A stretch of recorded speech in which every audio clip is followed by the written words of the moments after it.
Restructuring. ठीक है, आपको सिलेबस तो पता है, 4 टॉपिक्स है सेमेस्टर 5 के अंदर DY BCom के। उसमें से सेकंड नंबर का जो टॉपिक है अकाउंटिंग फॉर कैपिटल रिस्ट्रक्चरिंग, वो हम लोग स्टार्ट कर रहे हैं। उसके पीछे एक रीज़न है, क्योंकि फर्स्ट रीज़न तो ये है कि 20 मार्क्स के लिए एक प्रैक्टिकल क्वेश्चन आता है इसके ऊपर। और फर्स्ट टॉपिक जो है हमारा अकाउंटिंग स्टैंडर्ड्स, वो थेरी पार्ट है, तो सेल्फ स्टडी करना पड़ेगा। ठीक है, तो पेपर पैटर्न भी आप लोगों ने देखा होगा पुणे यूनिवर्सिटी का, तो उसमें 20 मार्क्स के लिए क्वेश्चन आता है अकाउंटिंग फॉर कैपिटल रिस्ट्रक्चरिंग के ऊपर। ठीक है, तो आज हम लोग कुछ बेसिक चीज़ें देखेंगे इस टॉपिक के बारे में, और एक क्वेश्चन भी सॉल्व करेंगे लास्ट ईयर अक्टूबर 2022 में जो एग्ज़ाम में पूछे थे, वो वाला क्वेश्चन हम लोग सॉल्व करने की कोशिश करेंगे। ठीक है, और वीडियो स्टार्ट करने से पहले ही मैं बता देता हूँ कि अगर आपके पास हाफ एन आवर, अगर आधा घंटा है अभी फ्री, तो ही ये वीडियो देखो, नहीं तो अभी स्किप करके बाद में देखे तो भी चलेगा। ठीक है, अगर टाइम नहीं है चलते फिरते देखो तो फिर कोई देख के मतलब नहीं है। करना है तो फिर प्रॉपर बुक्स वगैरह लेके के या फिर समझ के करना हो तो आधा घंटा बैठ के कंटिन्यू देखना हो तो ही ये वीडियो देखो, या फिर इसको बंद कर दो अभी। ठीक है, तो हम लोग स्टार्ट करते हैं। टॉपिक का नेम है अकाउंटिंग फॉर कैपिटल रिस्ट्रक्चरिंग। ठीक है, रिस्ट्रक्चर का मतलब क्या है? रिस्ट्रक्चर नॉर्मल रियल लाइफ वाला वर्ड है, डेली यूज़ करते हैं हम लोग। रिस्ट्रक्चर मतलब मेरे हिसाब से तो कोई चीज़ है उसको हम लोग दोबारा बनाते हैं, उसको रिस्ट्रक्चर बोलते हैं। ठीक है, कोई चीज़ है उसको हम लोग दोबारा बना रहे हैं, इसका मतलब है रिस्ट्रक्चर। ठीक है, तो अकाउंट्स में हम लोग क्या रिस्ट्रक्चर करेंगे? ठीक, क्या क्या रिस्ट्रक्चर कर सकते हैं अकाउंट्स के हिसाब से अगर सोचते तो इसमें कोई कंपनी होगी, ठीक है, वही अपना घिसी पिटी ABCD कुछ नाम दिया होगा और बोले होगे इसको रिस्ट्रक्चर कर दो। रिस्ट्रक्चर करो मीन्स अभी क्या करना पड़ेगा? रियल लाइफ के हिसाब से अगर हम रिस्ट्रक्चर के बारे में देखते हैं तो पहले हमको चीज़ें नज़र आती है, घर हो गया, गाड़ी हो गया। ठीक है, कोई चीज़ हम लोग बना रहे तो फॉर एग्जांपल अगर घर का लेते हैं समझो, ठीक है, घर का एग्जांपल लेते हैं, हम लोग घर को रिस्ट्रक्चर करते हैं। ठीक है, रिस्ट्रक्चर करते मीन्स हम लोग उसमें चेंजेस करते हैं, घर के अंदर पार्टीशन लगा दिए या फिर कुछ जगह में चेंजेस किए, किचन का जगह शिफ्ट किए दूसरी जगह वगैरह, ऐसे वो रियल लाइफ का हो गया। ठीक है, अकाउंट्स में भी रिस्ट्रक्चर करते हैं हम लोग कंपनीज़ का।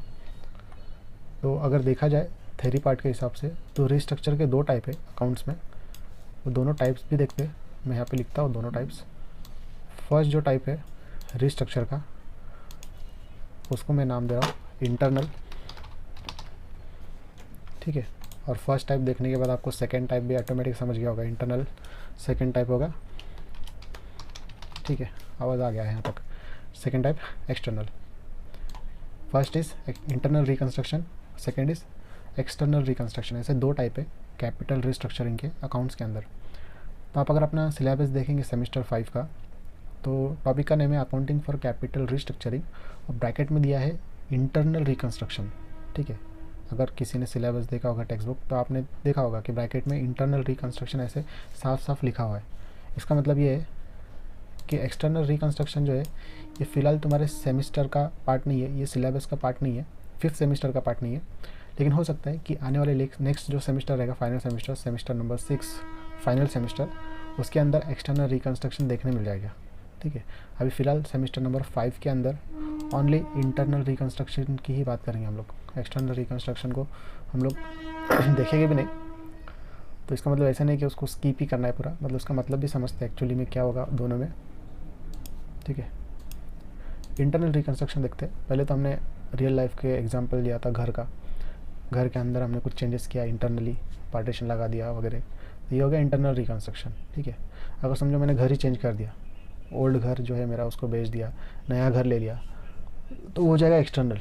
मीन्स उसमें क्या हो रहा है चेंजेस, घर का नेम चेंज हो रहा है, एड्रेस चेंज हो रहा है, ठीक है, पूरा सब कुछ ही चेंज हो रहा है। इंटरनल रिकन्स्ट्रक्शन में वो नहीं है, आपका घर वही है, नाम भी वही है, घर का एड्रेस भी वही है, बस आप लोग ने क्या किया, इंटरनली कुछ चेंजेस किया। वैसे ही कंपनी है, अगर क्वेश्चन में बोलेंगे कि इसको इंटरनली चेंजेस करो तो कंपनी का नाम वही रहेगा। अगर क्वेश्चन में दिया है A लिमिटेड है जो कि इंटरनल रिकन्स्ट्रक्शन कर रहे हैं, तो आंसर में हम लोग भी सॉल्व करेंगे A लिमिटेड के लिए ही सॉल्व करेंगे, नाम इंटरनल कंस्ट्रक्शन में वही रहेगा कंपनी का, बस वो लोग इंटरनली कुछ चेंजेस करेंगे। इंटरनली चेंजेस करेंगे मीन्स अभी यहाँ पे पार्टीशन वगैरह नहीं लगेगा क्योंकि ये अकाउंट्स है। अभी इंटरनली चेंजेस मीन्स इनका जो बैलेंस शीट रहेगा, बैलेंस शीट पता है आपको, बैलेंस शीट के अंदर कुछ चेंजेस होने वाले हैं, लायबिलिटीज़ के अंदर, एसेट्स के अंदर, तो वो क्वेश्चन में दिया होगा क्या क्या चेंजेस करना है, तो उस हिसाब से हम लोग इंटरनली चेंजेस करेंगे। ठीक है, लेकिन जब एक्सटर्नल रिकन्स्ट्रक्शन की बात आती है तो आपको अगर क्वेश्चन में बोला हो कि A लिमिटेड का एक्सटर्नल रिकन्स्ट्रक्शन करना है, तो आंसर में जब हम लोग सॉल्व करेंगे तो उसका कंपनी का नाम ही चेंज हो जाएगा, तब A लिमिटेड के लिए नहीं करेंगे हम लोग। एक्सटर्नल रिकन्स्ट्रक्शन मीन्स क्या होता है, पुरानी कंपनी बंद करके न्यू स्टार्ट करते हैं, ठीक है, मतलब कंपनी वही है, बस नेम चेंज कर देते वो लोग, ठीक है। हम लोग सॉल्व करना स्टार्ट करते हैं अभी इंटरनल रिकन्स्ट्रक्शन को, ठीक है। फिलहाल इतना समझ में आ गया कि इंटरनल रिकन्स्ट्रक्शन इस सेमेस्टर का पार्ट है, एक्सटर्नल रिकन्स्ट्रक्शन फिलहाल नहीं है, बट आने वाले सेमेस्टर में आ सकता है, लेकिन दोनों का फ़र्क तो देख लिया, ठीक है। तो जैसे कि मैंने बोला कि क्वेश्चन हम लोग पुणे यूनिवर्सिटी का सॉल्व करेंगे। तो ये पुणे यूनिवर्सिटी का मैंने अक्टूबर 2022 का क्वेश्चन पेपर लिया है, लास्ट ईयर का। अभी तक मार्च का उन्होंने अपलोड नहीं किया है। तो क्वेश्चन पेपर पैटर्न तो आपको पता है, क्वेश्चन नंबर 1 में थ्योरी पार्ट है पूरा 30 मार्क्स के लिए, ठीक है। फिल इन द ब्लैंक्स है इसमें, और फिर ट्रू और फॉल्स है, match the following short notes 15 marks का, ऐसे 30 मार्क्स का थ्योरी पार्ट है। और सेकंड क्वेश्चन जो है 20 मार्क्स के लिए इंटरनल रिकन्स्ट्रक्शन का एक क्वेश्चन आता है, जो कि ये है, जिसमें आपको बैलेंस शीट भी बनाने बोलेंगे और साथ में जनरल एंट्रीज भी पास करने बोलेंगे। तो आज हम लोग एक यही क्वेश्चन सॉल्व करके देखते हैं, यही सेम क्वेश्चन, ठीक है। और यही सेम क्वेश्चन जो है निराली प्रकाशन का टेक्स्ट बुक अगर देखेंगे तो टेक्स्ट बुक का क्वेश्चन नंबर 1 है, ठीक है, पेज नंबर कुछ 2.22 समथिंग है इसका। तो ये क्वेश्चन हम लोग आज स्टार्ट करते हैं सॉल्व करना, ठीक है। पहले क्वेश्चन रीड करते हैं, समझते हैं क्वेश्चन में क्या दिया है। वही क्वेश्चन लिया है मैंने, the following was the balance sheet of Z limited, ठीक है, एक जेड लिमिटेड कंपनी दिया। अभी ये TY/BCom का 5th सेमेस्टर है, मीन्स ये इंटरनल रिकन्स्ट्रक्शन ही रहेगा। तो आंसर में भी जब हम लोग सॉल्व करेंगे तो जेड लिमिटेड के लिए ही करेंगे, ठीक है। तो बैलेंस शीट दिया जेड लिमिटेड का। बैलेंस शीट का मतलब तो आपको पता है, लाइबिलिटीज़ और एसेट्स होते हैं, जिसमें लाइबिलिटीज़ और एसेट्स का मतलब भी पता होगा, ठीक है। अगर नहीं पता है तो फिर आप लोग अभी TY/BCom के स्टूडेंट हो, अगर आपको लाइबिलिटी और एसेट्स का मतलब ही नहीं पता तो फिर आपके पास एक ऑप्शन यही बचता है कि एक पंडित के पास जाइए, उसको पूछिए कि भाई मरने के लिए अच्छा समय कौन सा है, ठीक है। तो फिर उसने जो टाइम बता दिया फिर उस आपकी जिम्मेदारी ठीक है, जोक्स अपार्ट। ये देखते हैं हम लोग, बैलेंस शीट दिया क्वेश्चन में, लाइबिलिटीज़ दिया, सारा एसेट्स दे दिया, और नीचे दिया कि the following scheme of reconstruction was approved and duly sanction, ठीक है। रिकन्स्ट्रक्शन के कुछ इन्होंने पॉइंट्स दिया, ठीक है। एक्चुअली ये रिकन्स्ट्रक्शन कंपनी क्यों करती है, इंटरनल रिकन्स्ट्रक्शन, क्योंकि जब ये भी कंपनी के लाइबिलिटीज़ जो है वो एसेट से ज़्यादा होते हैं, ऐसे टाइम पे रिकन्स्ट्रक्शन होता है, ठीक है। मतलब उधारी बढ़ जाते हैं कंपनी के, अनपेड अमाउंट किसी को देना बाकी वगैरह। तो ये जब ज़्यादा होता है तो कंपनी जानबूझ के क्या करती है, एसेट्स के अमाउंट भी ज़्यादा दिखा देती है ताकि वो मैच ऑफ हो जाए, ठीक है। बैलेंस शीट आपको पता है कि लास्ट में टैली होता है, ठीक है। अभी कंपनी का समझो सनरी क्रिएटर 4 लाख देने का बाकी है, ठीक है। तो और शेयर प्रीमियम 4 लाख है, फिर ये शेयर्स के अमाउंट कितने हैं, 27,50,000, 15 लाख। तो एक्चुअल में ये लाइबिलिटी इनकी ज़्यादा है एसेट से। अब ये एसेट्स के साथ मैच करने के लिए इन्होंने क्या किया, ये फ्री होल्ड प्रॉपर्टी 23,75,000 दिखा दिया, लेकिन एक्चुअल में इसका वैल्यू इतना नहीं रहेगा, वो रहेगा कुछ 10 लाख 12 लाख का ही रहेगा। पर जानबूझ के इन्होंने क्या कर दिया, लाइबिलिटी से मैच कराने के लिए ज़्यादा दिखा दिया, ठीक है। मशीनरी भी समझो ये 5 लाख का ही, उन्होंने जानबूझ के 8 लाख दिखा दिया, 3 लाख ज़्यादा दिखाया, ठीक है। तो ये ऐसा कंपनी करती है जानबूझ के, ताकि वो बैलेंस शीट मैच हो जाए, ताकि लोगों को भी दिखे कि नहीं यार कंपनी के पास तो 24 लाख का एसेट्स है, प्रॉपर्टी है, कंपनी तो प्रॉफिट रहेगी बहुत। तो ऐसा कुछ नहीं, वो जानबूझ के दिखाते लाइबिलिटी से मैच करने के लिए। तो अभी ये इंटरनल रिकन्स्ट्रक्शन उसी लिए करते हैं हम लोग कि उनके जो करेक्ट वाले अमाउंट है, जो सही वाले अमाउंट है, वो हम लोग शो करेंगे अभी, ठीक है। तो लाइबिलिटी से भी कुछ पे करेंगे, कुछ फिर एसेट्स में भी जो सही वाले अमाउंट है वो दिखाएंगे, और लास्ट में मैच ऑफ करेंगे, ठीक है। प्रॉफिट या लॉस जो भी होता है वो चेक करके। तो क्या क्या चेंजेस करने बोल रहे हैं वो देखते हैं। Preference share to be reduce to ₹80 per share. ये लोग बोल रहे हैं कि प्रेफरेंस शेयर जो था पहले कितना था, 100 रुपीज़ था एक शेयर का प्राइस। तो 15,000 मल्टीप्लाई बाय 100 करेंगे तो 15 लाख आ रहा था ना। ये पुरानी वाली बैलेंस शीट है, हम लोग आंसर में भी एक बैलेंस शीट बनाएंगे। ये जो क्वेश्चन वाली बैलेंस शीट है इसको मैं नाम देता हूँ, समझो ओल्ड बैलेंस शीट, ठीक है, ओल्ड बैलेंस शीट। और आंसर में जो हम लोग बैलेंस शीट बनाएंगे वो न्यू बैलेंस शीट रहेगी, जिसको हम लोग नाम देंगे रिवाइज्ड बैलेंस शीट, ठीक है। रिवाइज्ड, ये टेक्स्ट बुक में वर्ड दिया है रिवाइज्ड, तो इसलिए याद रखो रिवाइज बैलेंस शीट लिखना पड़ेगा, ठीक है। दोनों बैलेंस शीट में फ़र्क क्या है, तो ये इसमें जो है अमाउंट कुछ अलग रहेंगे, और हमको सही वाला अमाउंट नीचे दिया है वो करेक्शन करके हमको दिखाना पड़ेगा। जैसे कि अभी preference shares 80 rupees per share दिखा हुआ, ऐसा बोले उन्होंने, तो ये 100 को हम लोग 80 करना पड़ेगा न्यू बैलेंस शीट में। तो इसके ऊपर एक मैं फिलहाल टिक मार्क करता हूँ, जब भी आंसर सॉल्व करेंगे तो डायरेक्टली 80 कर देंगे यहाँ पे। नेक्स्ट क्या दिया, equity shares to be reduce to 5 rupees per share, ठीक है। इक्विटी शेयर है, ये सेकंड वाला एडजस्टमेंट है। इक्विटी शेयर्स को वो लोग क्या बोल रहे हैं, 5 रुपीज़ पर शेयर कर दो, मतलब ये 2,75,000 शेयर्स है और 10 रुपीज़ ईच, ऐसा ओल्ड बैलेंस शीट में दिया। एक शेयर का प्राइस 10 रुपये, तो ऐसा मल्टीप्लिकेशन करेंगे तो 27,50,000 पहले था ये। तो अभी वो लोग क्या बोल रहे हैं, कि 10 ईच की जगह पे 5 ईच कर दो, ठीक है 5 ईच भी कर देंगे, इसमें कौन सी बड़ी बात है। 2,75,000 को 5 से मल्टीप्लाई करेंगे तो जो भी आंसर आएगा वो न्यू बैलेंस शीट में आउटर में आ जाएगा। ठीक है, ये हो गया एडजस्टमेंट नंबर सेकेंड।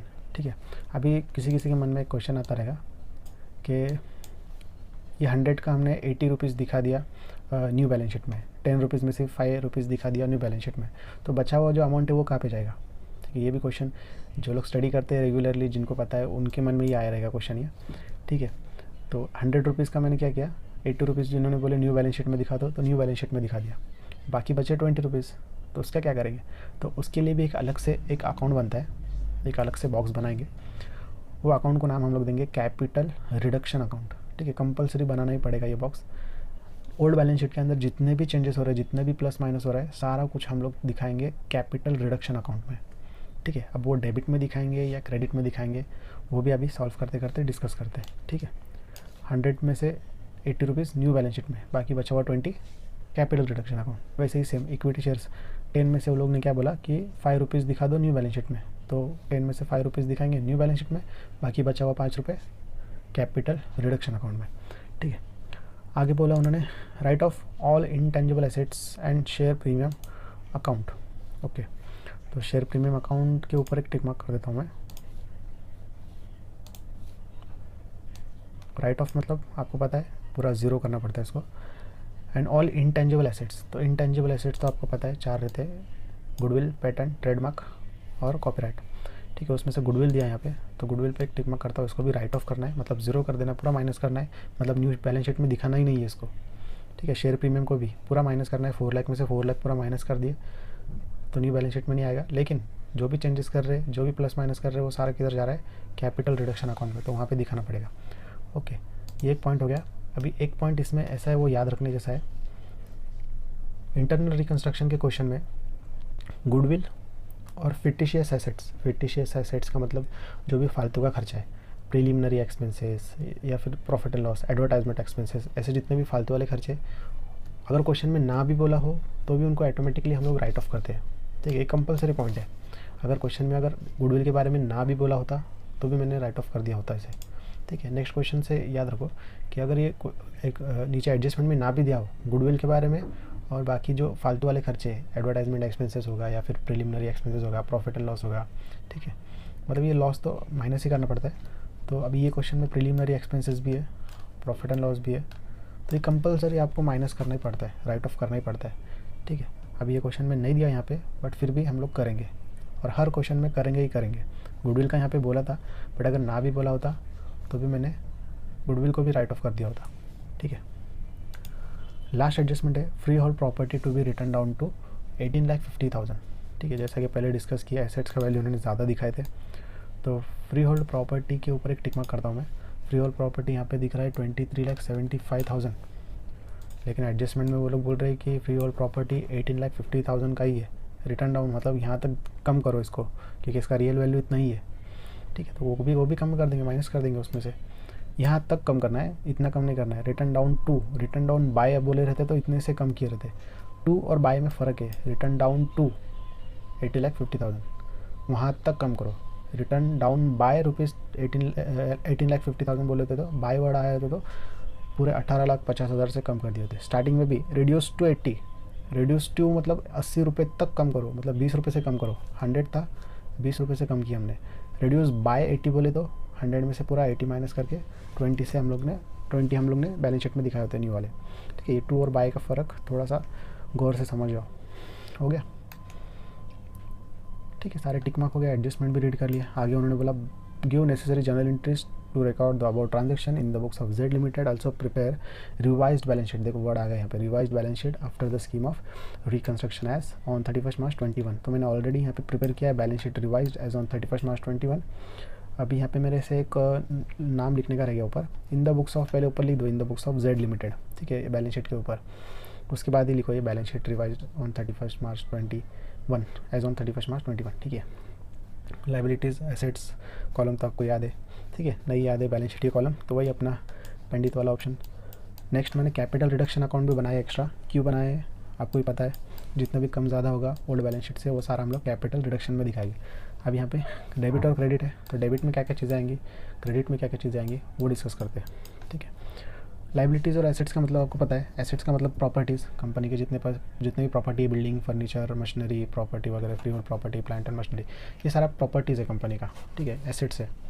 तो अगर मैं आप लोगों से क्वेश्चन पूछूँ कि अगर कंपनी का कर लेते, चलो, अगर कंपनी के एसेट्स बढ़ गए, समझो, अगर मैंने क्वेश्चन पूछा कि कंपनी के एसेट्स बढ़ गए, एसेट्स वाले कॉलम में मैंने मार्क किया है, अप साइड में किया, मतलब बढ़ गए समझो, तो कंपनी को प्रॉफिट हो गया कि लॉस? तो जाहिर सी बात है, एसेट्स बढ़ गए, प्रॉपर्टी बढ़ गए, तो प्रॉफिट ही होगा ना कंपनी को।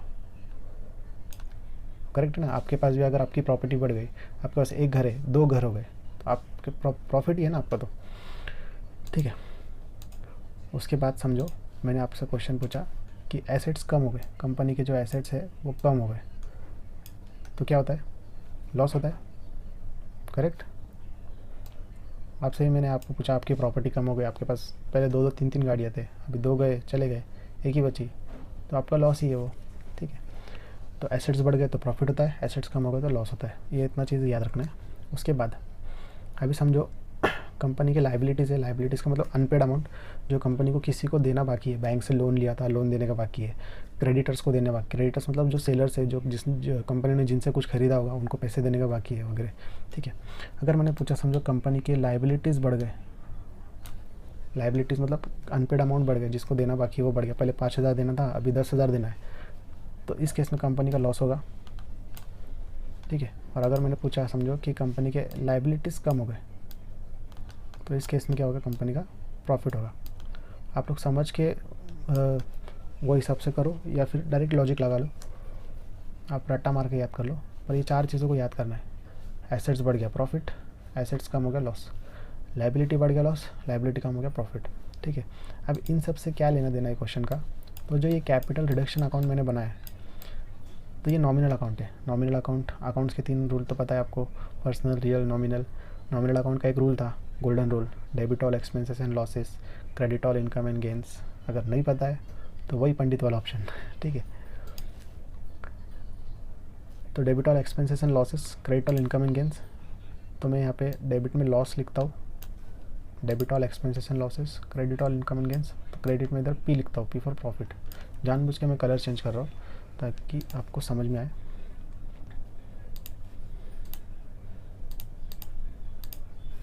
ठीक है, हो गया। तो जितना भी कंपनी का लॉस होगा डेबिट में दिखाएंगे, प्रॉफिट होगा क्रेडिट में दिखाएंगे। ठीक है, ये सारी चीज़ें समझने के लिए थोड़ा सा टाइम लगता है। अभी क्वेश्चन देखो फटाफट सॉल्व हो जाएगा, समझने के लिए अभी तक 15-20 मिनट चले गए, पर ठीक है, अभी हम लोग डायरेक्ट क्वेश्चन सॉल्व करना स्टार्ट करते हैं। लाइबिलिटी में दिया 15,000 7% प्रेफरेंस शेयर्स ऑफ 100 ईच। सही, जैसे सेंटेंस दिया वैसे के वैसे सेंटेंस उठा रहा हूँ मैं न्यू बैलेंस शीट में। सिर्फ 100 की जगह पे अभी क्या करूँगा, मैं 80 ईच कर दूंगा, क्योंकि फर्स्ट एडजस्टमेंट में बोला था ना, मैंने टिक मार्क उसी लिए किया है ताकि मेरे को याद था ये कि इसमें चेंजेस करना है। Preference shares to be reduce to 80 per share. तो डायरेक्टली मैं क्या करता हूँ, न्यू बैलेंस शीट में आता हूँ, यहाँ पे लिखता हूँ 15,000 था, 15,000 7% प्रेफरेंस शेयर्स ऑफ ₹80 ईच। ठीक है, तो 15,000 को 80 से मल्टीप्लाई करेंगे तो कितना आएगा? आपको कैल्सी अलाउड एग्ज़ाम है तो डायरेक्टली कैल्सी में करते जाओ ताकि कोई मिस्टेक ना हो। तो ये आएगा 12 लाख रुपए। तो मैं यहाँ पे इनर में ही लिख रहा हूँ 12 लाख रुपए। कितना हो गया? 1,20,12। ठीक है, ये इनर में क्यों लिख रहा है आपको समझेगा धीरे धीरे आगे। अमाउंट के 2 कॉलम बनाते हैं हमेशा हम लोग, एक इनर और एक आउटर। तो फिलहाल ये इनर में लिखा है मैंने। ठीक है, ये हो गया प्रेफरेंस शेयर्स। अभी बचा हुआ 20 रुपीज़ भी तो दिखाना पड़ेगा ना। करेक्ट, 15,000 7% प्रेफरेंस शेयर 100 ईच था, 15 लाख में से 12 लाख रुपए मैंने न्यू बैलेंस शीट में दिखाया। बचा हुआ 20 रुपीज़ अभी क्या करेंगे, कैपिटल रिडक्शन में दिखाएंगे, डेबिट में दिखाएंगे या क्रेडिट में दिखाएंगे। तो सबसे पहले चेक करो लॉस हो रहा है या प्रॉफिट। लायबिलिटी था 15 लाख से 12 लाख हो गया, कम हो गया, तो लॉस है क्या प्रॉफिट है? कम हो गया तो प्रॉफिट है। प्रॉफिट कहाँ पे दिखाते हैं? कैपिटल रिडक्शन में। क्रेडिट और income and gains, profit credit में दिखाते हैं, तो यहाँ क्रेडिट में लिखता हूँ मैं बाय प्रेफरेंस शेयर्स। ठीक है, और आपको एक काम करता हूँ समझने के लिए, यहाँ पे ब्रैकेट में लिखता हूँ 15,000 टोटल शेयर थे, ब्रैकेट में लिखता हूँ 15,000 टोटल शेयर थे, उसको हम लोग मल्टीप्लाई कर रहे हैं 20 से, ठीक है। तो ये अगर तुम कैलकुलेशन करेंगे 15,000 मल्टीप्लाई बाय 20 तो 3 लाख रुपीज़ आता है। जाहिर सी बात है 15 लाख में से 12 लाख रुपए ऊपर दिखा दे तो बचा कितना, 3 लाख रुपीज़। तो 3 लाख, ठीक है। ये मैं फास्ट भी लिख सकता हूँ, जानबूझ के समझाने के लिए चल रहा है सब, ठीक है। 3 लाख रुपीज़ हो गया, ये हो गया प्रेफरेंस शेयर्स। नेक्स्ट क्या दिया भाई, equity shares 2,75,000 equity shares of 10 each. इन्होंने क्या बोला, 5 रुपीज़ पर शेयर कर दो इसको, written down to reduce to, वहाँ तक कम कर दो, 5 रुपये तक कम करो, मतलब 5 रुपये कम कर दो, ठीक है। 2,75,000 सॉरी 175 हो गया, 2,75,000 equity shares of ₹5 each,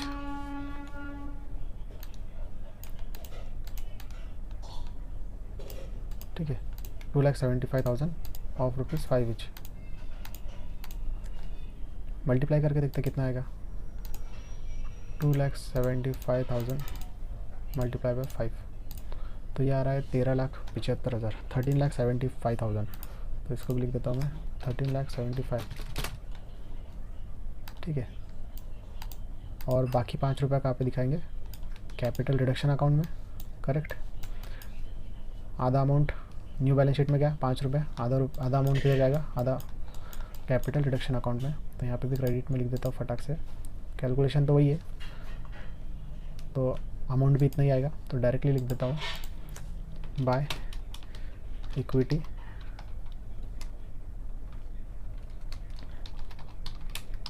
shares, ठीक है। चाहे तो समझने के लिए ब्रैकेट में लिखता हूँ 2,75,000 मल्टीप्लाई बाय 5 किया मैंने, तब जाके ये अमाउंट कितना आया,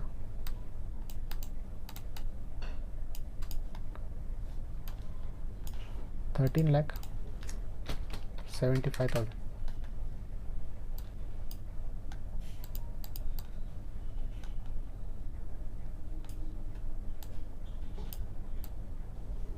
ओके, ये भी हो गया।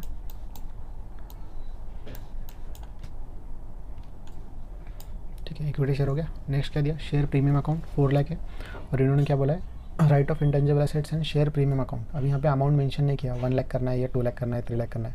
जब भी अमाउंट नहीं देते तो हम लोग क्या अज्यूम करते हैं कि पूरा ही माइनस करना है, इसको 4 लाख में से पूरा ही माइनस करना है, ठीक है। अगर मैं समझो शेयर प्रीमियम यहाँ पे लाइबिलिटी में दिखाता हूँ, शेयर प्रीमियम 4 लाख, फिर उसमें से माइनस करूँगा राइट ऑफ 4 लाख, तो आउटर में क्या बचेगा, 0, ठीक है। तो अगर 0 चीज़ को अगर नहीं भी दिखा रहे तो भी चलता है अकाउंट्स में, और ना ही दिखाए तो बेहतर है, और नहीं ही दिखाते हो, ठीक है। तो बैलेंस शीट में इसका इफेक्ट हो गया ऐसे समझो, ठीक है। हर एडजस्टमेंट के 2 इफेक्ट रहते हैं, कोई बोलेगा डायरेक्ट सेकंड इफेक्ट कैसे क्या है, तो फर्स्ट इफेक्ट हो गया समझो, 4 लाख रुपीज़ मैंने यहाँ से माइनस कर दिया, कुछ बच रहा ही नहीं ना, 0 बच रहा है तो क्यों दिखाना, डायरेक्टली सेकंड इफेक्ट आते हैं, शेयर प्रीमियम माइनस कर रहे, 4 लाख में से 4 लाख माइनस किए, पूरा लाइबिलिटी कम हो गया, प्रॉफिट हो गया, तो डायरेक्टली मैं कैपिटल रिडक्शन के क्रेडिट में दिखा रहा हूँ, प्रॉफिट हो रहा है ना, क्रेडिट और इनकमिंग गेंस, तो bye share premium,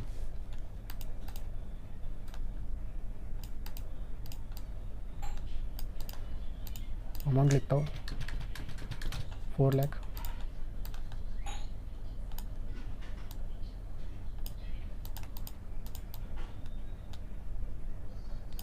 okay.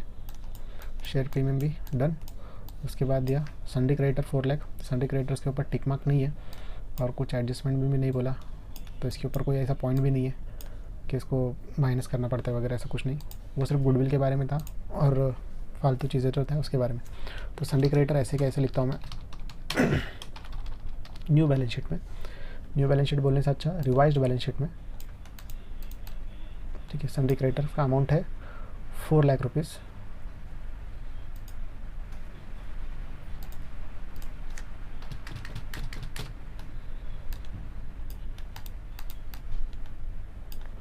Okay. अभी ये इसका सेकंड इफेक्ट आएगा क्या? नहीं आएगा, क्योंकि 4 लाख ऊपर वाले बैलेंस शीट में है तो नीचे ही 4 लाख आ गया पूरा, कुछ भी प्लस माइनस नहीं हो गया इसमें से। 1 सेकेंड,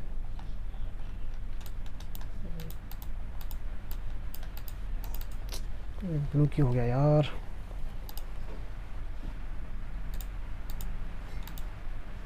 ठीक है ठीक है, तो 4 लाख था, 4 लाख रुपीज़ दिखा दिए, तो सेकंड इफेक्ट नहीं आएगा। ओके, लाइबिलिटी साइड का पोस्टिंग हो गया। एसेट्स का देखते हैं, एसेट्स में क्या दिया। फ्री होल्ड प्रॉपर्टी 23,75,000 दिया, और नीचे एडजस्टमेंट भी है। तो एसेट्स में पहले तो लिखता हूँ मैं फ्री होल्ड प्रॉपर्टी,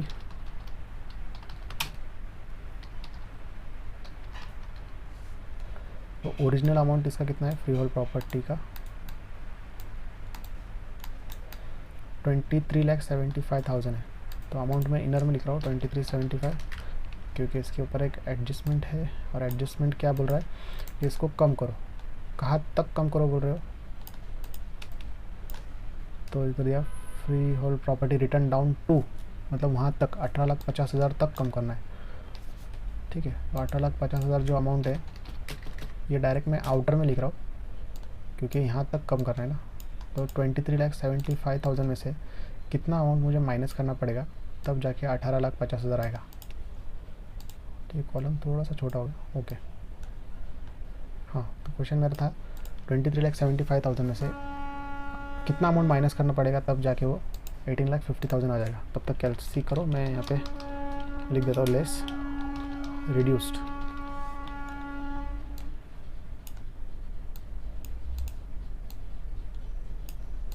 कितना? तो कैलसी में कैसे करेंगे तुम लोग?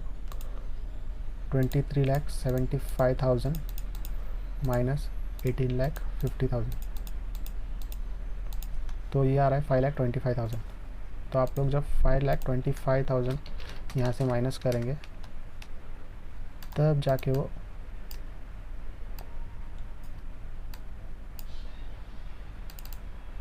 एक ज़ीरो ज़्यादा है, तब जाके वो 18,50,000 रुपये आ जाएगा। ठीक है, ये भी हो गया। ओके, फ्री होल्ड प्रॉपर्टी भी हो गया। इसका सेकंड इफेक्ट आएगा क्या? ज़रूर आएगा ना, क्योंकि कम हो गया एसेट्स। 23,75,000 में से 5,25,000 मैंने माइनस किया। क्यों माइनस किया? इन्होंने बोला था माइनस करना, यहाँ तक माइनस करना था ना, तो 5,25,000 से माइनस किया, एसेट्स कम हो गया। एसेट्स कम हो गया तो क्या होता है? लॉस होता है। प्रॉपर्टी कम हो गया तो लॉस। लॉस किधर दिखाते हैं? कैपिटल रिडक्शन, डेबिट और एक्सपेंसेस एंड लॉसेस, क्रेडिट और इनकम एंड गेंस। तो यहाँ पे लिखता हूँ मैं टू फ्री होल्ड प्रॉपर्टी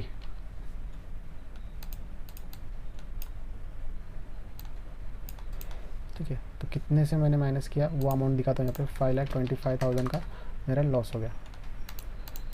ठीक है, जितना अमाउंट माइनस किया वो, जितना प्लस माइनस कर रहे वो अमाउंट दिखा रहे सारा हम लोग यहाँ पे। ठीक है, मतलब 15 लाख था ऊपर प्रेफरेंस शेयर्स का अमाउंट, उसमें से 12 लाख रुपए मैंने न्यू बैलेंस शीट में दिखाया, मतलब 3 लाख का माइनस किया, तो 3 लाख यहाँ पे दिखाया।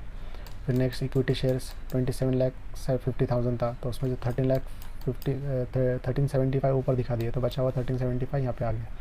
ठीक है, शेयर प्रीमियम 4 लाख का 4 लाख पूरा आ गया, और फ्री होल्ड प्रॉपर्टी 525 से माइनस किया तो 525 कैपिटल रिडक्शन डेबिट साइड में आ गया। ठीक है, नेक्स्ट दिया plant and machinery 8 lakh rupees, कोई एडजस्टमेंट नहीं कुछ नहीं, तो डायरेक्टली लिख देता हूँ प्लांट एंड मशीनरी।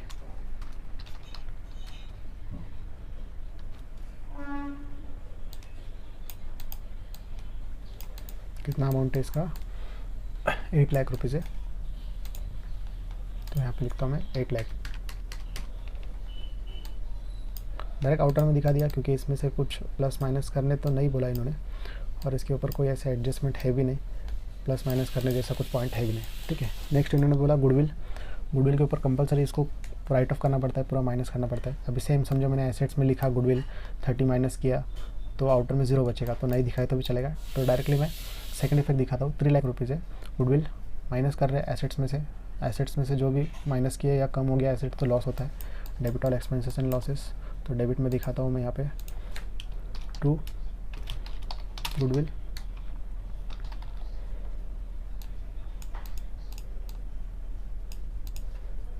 अमाउंट है 3 लाख,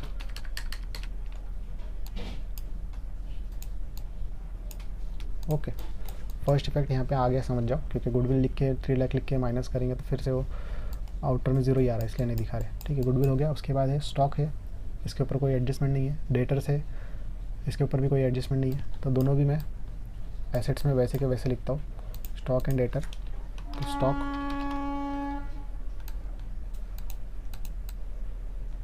और क्या था, डेटर्स।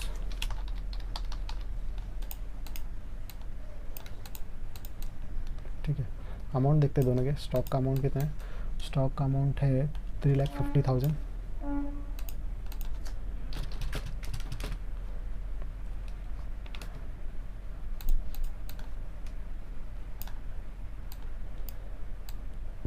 $3,50,000 स्टॉक का अमाउंट हो गया। और उसके बाद डेटर्स है 2,25,000। Sorry for background noise. Okay, debtors हो गया। उसके बाद दिया प्रीलिमिनरी एक्सपेंसेस और प्रॉफिट एंड लॉस, ये तो कंपलसरी माइनस करना पड़ता है, तो दोनों को माइनस करेंगे। एसेट्स कम हो गया, फिर से लॉस हो जाएगा, तो सारा लॉस किधर दिखाते हैं, debit all expenses and losses, capital reduction account के डेबिट में। तो प्रीलिमिनरी एक्सपेंसेस और प्रॉफिट एंड लॉस, ये दोनों भी मैं कैपिटल रिडक्शन के डेबिट में दिखाता हूँ। टू प्रीलिमिनरी एक्सपेंसेस और लिखता हूँ टू प्रॉफिट एंड लॉस। ठीक है, दोनों भी मैंने यहाँ पे डेबिट में ले लिया, क्योंकि दोनों भी माइनस करें।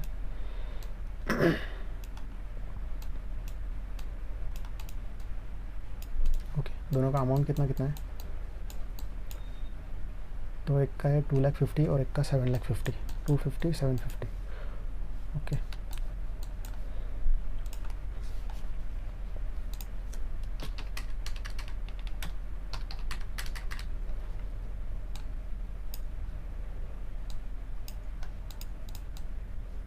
ठीक है, हमारा काम यहाँ पे मोस्टली 90% ख़त्म हो गया। 2,50,000 और 7,50,000, ये दोनों भी मैंने अमाउंट भी लिख दिया। सारा पोस्टिंग हो गया, सारे एडजस्टमेंट हो गए। कुछ बच गया क्या, नहीं, कुछ भी नहीं बचा। तो अभी क्लोज़ करते हैं। क्लोज़ कैसे करेंगे, तो सबसे पहले कैपिटल रिडक्शन अकाउंट को हम लोग क्लोज़ करेंगे। ठीक है, अभी क्लोज़ करने का देखो पहले, तो दोनों में से कौन सा साइड ज़्यादा है पहले तो वो देखते हैं। 5, 3, 8, 2, 10, 10, 17 लाख यहाँ पे हो गए, और 13, 4, 17, 3, ये क्रेडिट साइड ज़्यादा दिख रहा है। तो मैं टोटल करता हूँ पहले, तो कैलसी अलाउड है, कैलसी में ही करते हैं। क्रेडिट साइड का टोटल कर रहा हूँ। क्रेडिट में कितना कितना अमाउंट दिख रहा है देखो, पहले 3 लाख प्लस 13,75,000 है, प्लस 4 लाख है, तो ये 20,75,000 टोटल आ गया क्रेडिट का। 20,75,000।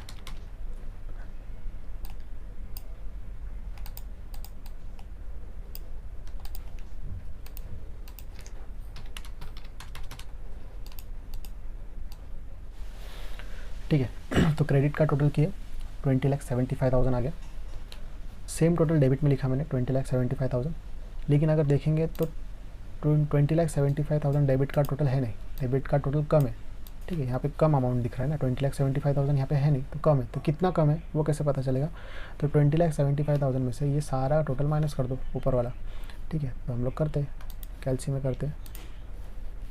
5,25,000 प्लस 3 लाख प्लस 2,50,000 प्लस 7,50,000, तो ये टोटल करेंगे तो ये आ रहा है 18,25,000। ठीक है, कम है टोटल, पर टोटल कितना दिखना चाहिए, 20,75,000। तो यहाँ पे कम है, कितना कम है, तो ये माइनस करके देखते हैं कितना कम है। 20,75,000 माइनस करेंगे तो 2.5 लाख रुपये यहाँ पे कम है, 2,50,000 कम है। तो 2,50,000 यहाँ पे कम है, तो ये 2,50,000 मैं यहाँ पे रिकॉर्ड कर रहा हूँ। इसको एक नाम देते हैं हम लोग, वो नाम है टू कैपिटल रिजर्व। ठीक है, टू कैपिटल रिजर्व। जैसा आप लोग फाइनल अकाउंट करते थे, प्रॉफिट एंड लॉस के डेबिट में नेट प्रॉफिट आता था, ठीक है, और क्रेडिट साइड ज़्यादा रहेगा तो नेट लॉस आता था, वैसे ही सेम है। अभी ये कैपिटल रिजर्व है, बैलेंस में आए, तो इधर लगता तो ब्रैकेट में लिखता हूँ मैं। ये हमको टेक्स्ट बुक मतलब ये क्वेश्चन में कहीं पे दिया नहीं था 2.5 लाख का अमाउंट। ठीक है, ये हमने बैलेंस से निकाला ना, तो इसलिए ऐसा ब्रैकेट में लिखना पड़ता है इसमें। ये बैलेंस में आ गया आंसर 2,50,000। अब ये 2,50,000 का क्या करेंगे, हम लोग जाएंगे कैपिटल में, लायबिलिटी साइड में, और ये जो इनर में बाकी है ना अभी तक, तो इसमें ये कैपिटल रिजर्व हम लोग ऐड करेंगे। कैपिटल रिजर्व,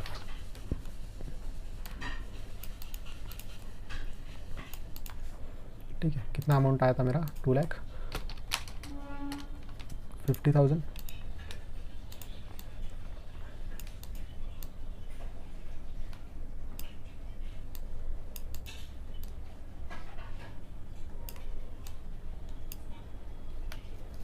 ठीक है, तो ऐड करके आउटर कॉलम में डायरेक्ट अभी टोटल ले लेता हूँ मैं। टोटल कितना आता है देखते हैं अभी सबका, पूरे कैपिटल का।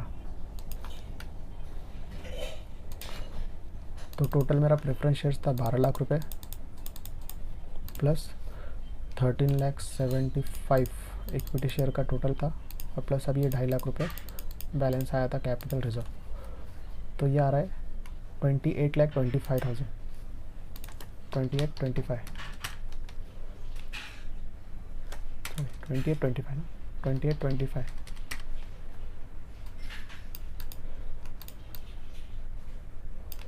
ठीक है, देखिए टोटल 28,25,000। ठीक है, अभी बैलेंस शीट का टोटल करते हैं। 28,25,000 प्लस 4 लाख करेंगे तो ये आएगा 32,25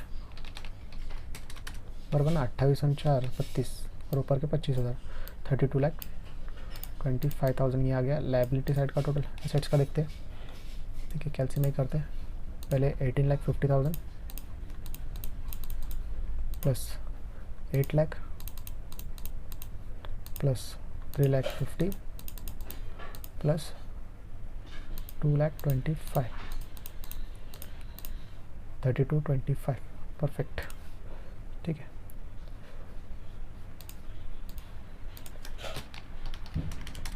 तो हमारा बैलेंस शीट जो है वो टैली हो गया। ठीक है, बैलेंस शीट जो है टैली हो चुका है, आंसर सॉल्व हो चुका है। लेकिन इतना करने के बाद 20 मार्क्स नहीं मिलेंगे क्योंकि इसके जनरल एंट्री भी सॉल्व करना पड़ता है। लेकिन जनरल एंट्री के लिए ये भी करना पड़ेगा सारा, पहले ये सबको सीख लो, उसके बाद ही जनरल एंट्री आएगी।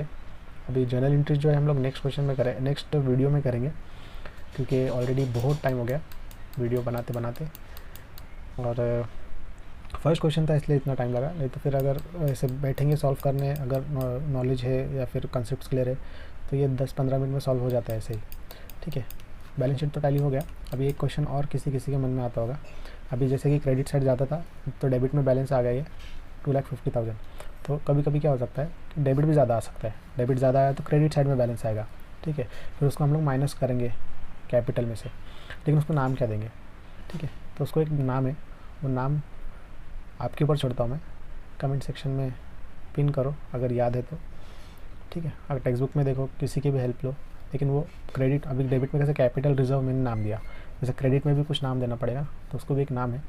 तो आप लोग देखो वो रिसर्च करके और कमेंट सेक्शन में पिन करो। Okay, thank you.